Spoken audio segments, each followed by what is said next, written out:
Well, diversity has become the new conformity. There is no Yeah. real diversity of thought. I always said in the universities, diversity, equity, and inclusion actually means the opposite of what people think it means. Diversity is a celebration of every form of diversity except diversity of thought. Equity is forcing equal outcomes among groups by discriminating against whites. And inclusion is including every perspective except gender critical and conservative perspectives. And once you actually understand what DEI really is, you understand that it is a political ideology being imposed on public sector taxpayer funded institutions to silence dissent and to promote the beliefs of this religion. And it is a political religion. So it shouldn't really be in our taxpayer funded institutions. I mean, publishing, though, is I think, generally speaking, the worst at this, because publishing is overwhelmingly dominated by elite graduates from very affluent families. And their idea of like a conservative, it is not like a conservative. They're sort of, Mitt Romney is a conservative, like Donald Trump is, evil. So it's that's as far as they might be willing to go.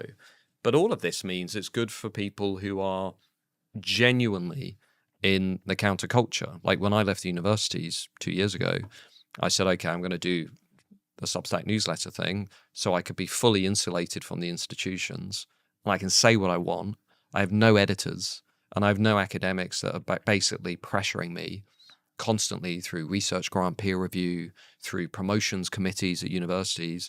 What they do is they filter out the people who might hold non-conformist views. So by the time, over 10, 20, 30 years of doing that, you have these monocultures, which is what universities have become. If you have the confidence to step outside and do your own thing and say what you want to say and look at evidence you want to look at or ask questions that you wouldn't be able to ask, I think it can be incredibly liberating.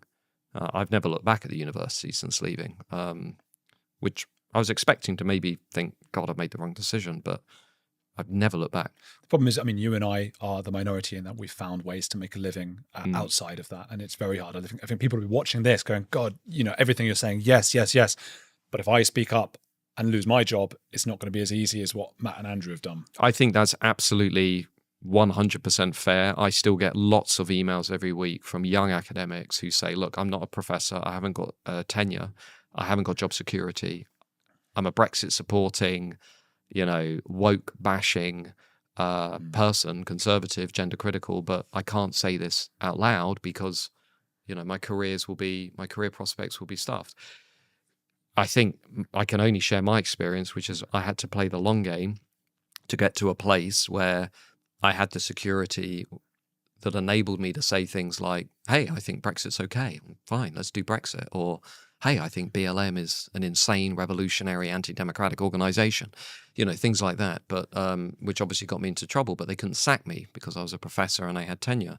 Now, when you go into Substack and you're insulated and you can build up a following, then you have even more freedom. If you really want to say things, you can always say them anonymously.